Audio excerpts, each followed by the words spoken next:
Calgary is becoming a thriving tech hub and has been on a remarkable run. In fact, more than $2.5 billion in venture capital funding has been invested in Alberta tech companies since 2019, diversifying the economy, creating jobs, and attracting talent. Joining us today is Terry Rock, CEO of Platform Calgary, to discuss the city's emergence as a global tech leader and the support Platform Calgary offers to startups, including mentorship, investor connections, and talent recruitment.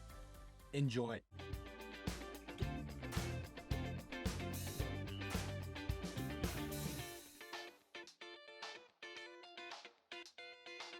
Calgary is experiencing a significant surge in the tech sector investments, positioning itself as a thriving hub for tech innovation and entrepreneurship, right? The city is on track to grow by 1,000 new technology companies by 2030 with a thriving tech eco startup system.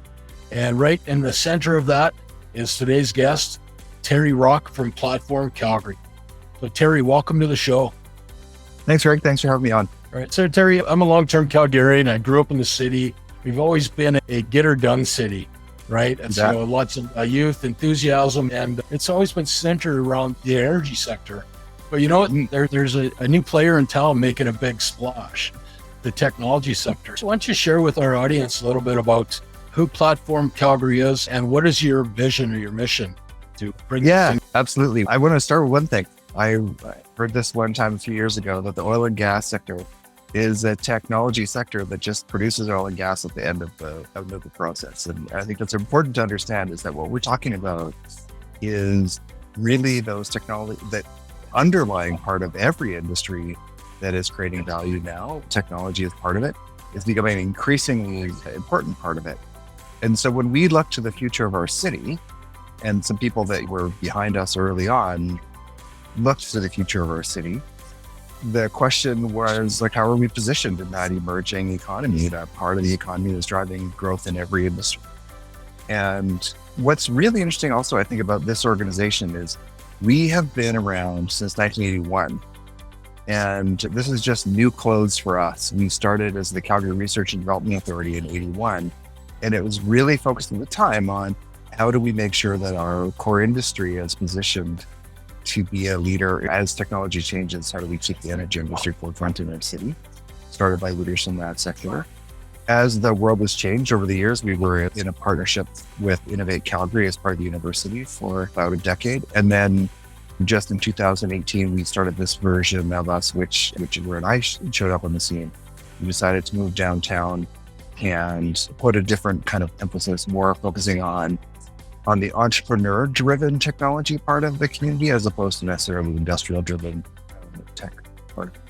So our vision is that we want to see a 10x increase in the pace of activity in the entrepreneurial ecosystem. That means we want thousands of new startups. We want to see 1,000 core tech companies. These are companies that have grown 5 employees or higher. But we want to average 50 employees per company.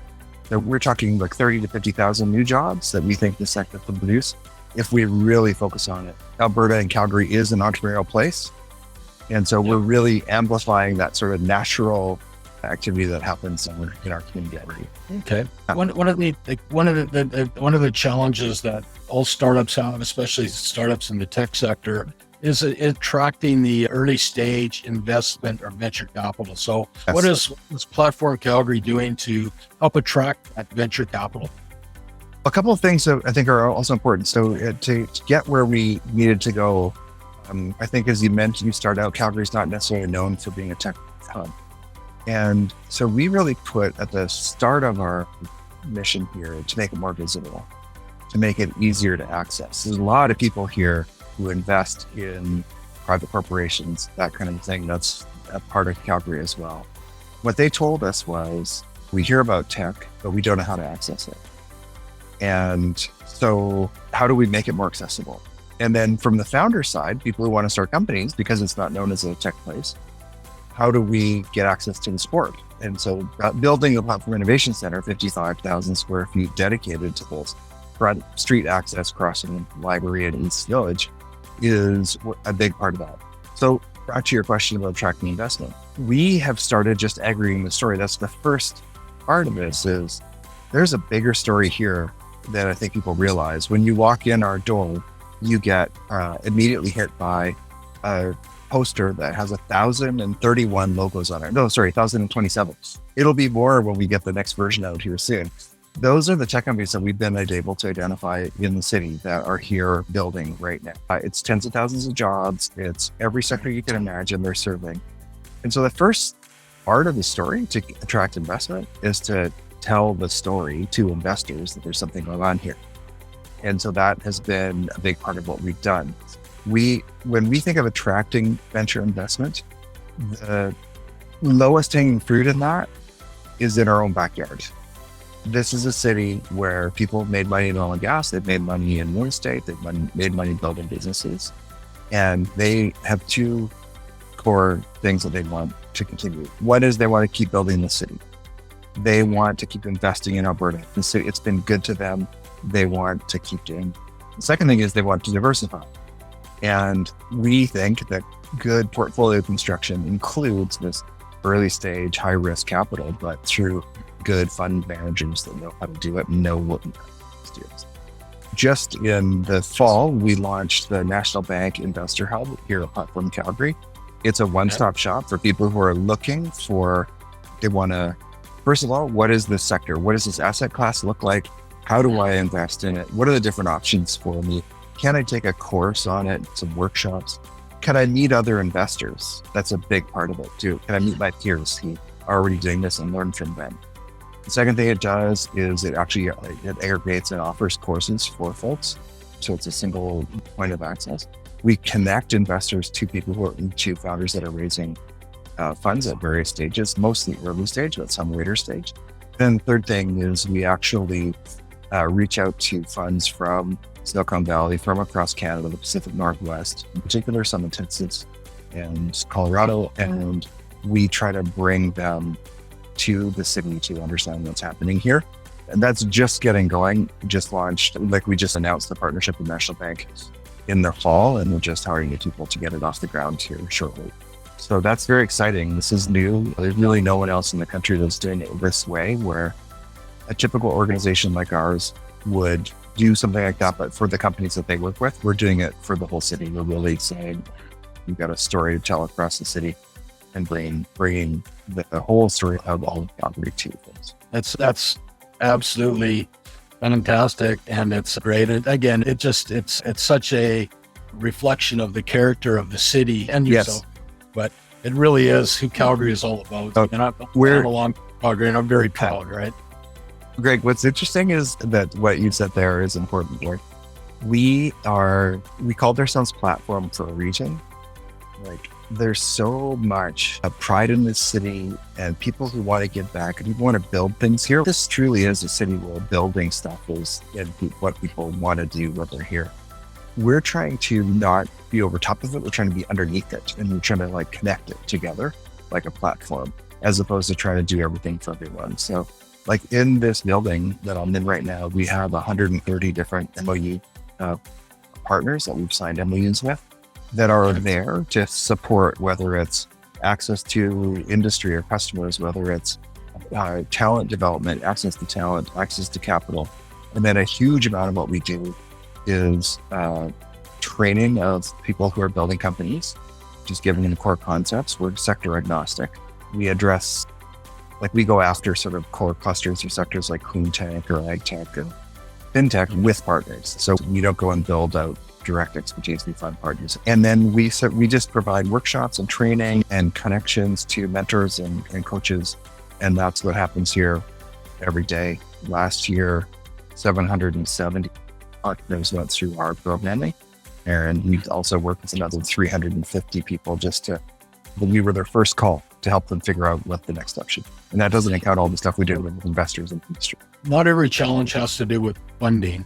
I think one of the big challenges, what not only tech has, but a lot of businesses these days, is the pure talent, the people. To the energy hub that we created had a whole ecosystem, but a lot of smart engineers and people around that were trained. Right now, How is Platform Calgary helping address the tech talent shortage that is prevalent in Calgary? Because what we're focusing on, right?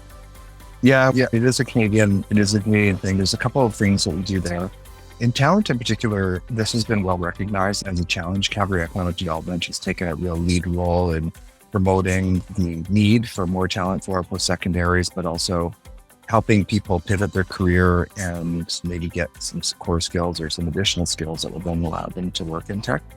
But just in general, we have in our partner network, there are a couple dozen organizations that are very focused on either career changers or by just connecting people to opportunities. And there's a lot of events that happen around that as well. So that's one way that we do that. Second way is we're part of some national advocacy efforts. We're part of Canada's Tech Network, which is 28 organizations across Canada that do this work. And just last year, we had been doing a lot of work with the federal government, on the fact that the US had the H-1B visas were expiring and people were going to have to leave the US. And so Canada very aggressively created a visa option for people who were H-1B holders in the US to fast track them to working in Canada. And it in 24 hours or 48 hours, something like that, every one of the 10,000 slots was taken up by highly skilled people around the world that want to work in Canada that were already in the States. So that kind of advocacy is really critical. And I think there's the general thing I think I would just say in the province is that we can't produce enough people who have these core technical skills. They don't need to be degree granted. They could be from the polytechs. And we just need to make sure that our supply continues to grow. Now, right now, it is a bit of a softer market on the junior side. There's a great demand for senior talent still, but in tech right now, it has slowed down a bit on the more junior talent, and some people are struggling there. But entrepreneurship is always an option. When you've got those core technical skills, we can help you build a business around it. You know, I don't sense there's a lot of grass growing under your feet there. This is exciting work because exactly what you're talking about. I was on a call earlier today with a colleague from across Canada, and he just was remarking on how fast the growth in Calgary has been. And there's no end in sight. We truly are one of the most collaborative cities in the nation when it comes to working together as an industry to put us on the map. Alignment provincially, municipal, and Alberta Innovates, Calgary Economic Development, us. We're all on the same page. And we spend a lot of time making sure that we're supporting groups. And then you have the complement to that of this great cohort of entrepreneurs. Just today, a Calgary company, it's a fintech company, is in the top 6 fastest growing, on track to be $1 billion companies in Canada, called the True North list. And this is an initiative that we're part of to create a Canadian sort of global competitors. And True North just put Zazy on that. So Alberta, actually, Calgary itself has something like 20% of the companies on this national list. So we're punching above our weight. So I love when you say grass growing under my feet, it's just the community keeping us on our toes. We're just trying to keep up with our amazing entrepreneurs. Take it down from a kind of big macro level, and maybe you could share a story of an actually success story by a startup customer that you helped, and where were they at? Yeah. And what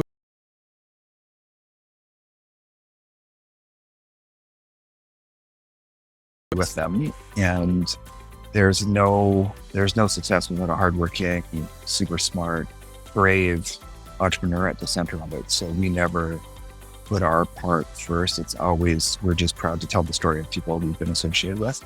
One that just comes to mind is a company called Bolster. They just renamed themselves to Bolster, actually. Originally were called Cost Certified. They provide construction quotes for general contractors in very fast amount of time, and they speed that whole process up and make it have a lot less errors and that kind of thing.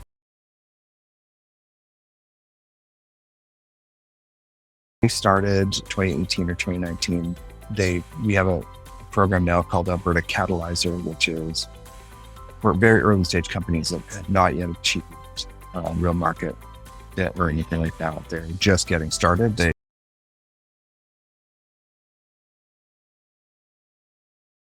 joined our program at the time. It's called Junction. Now it's called Alberta Catalyzer. And that just gets them oriented and gives them a roadmap. Those folks then went on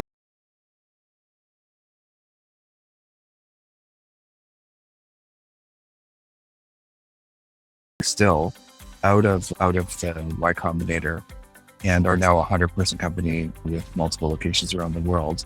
They just renamed themselves Bolster.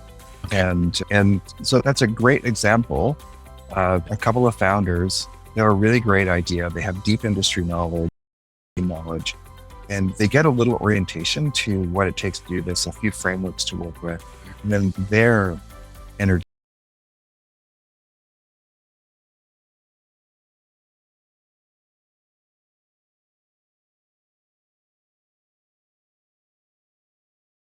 prop tech companies that serve the property and construction sector.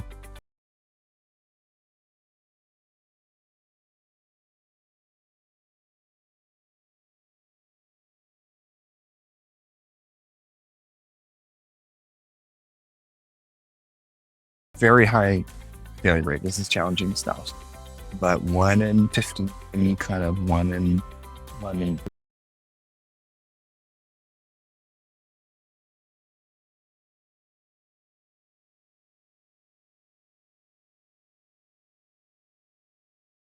companies like Zazy, like Benevity, out of bottom.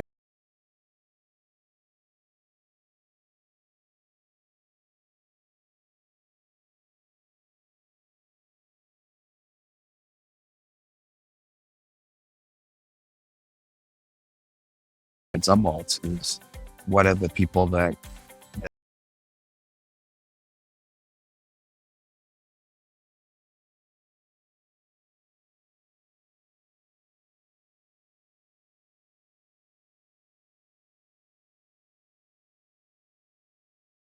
According to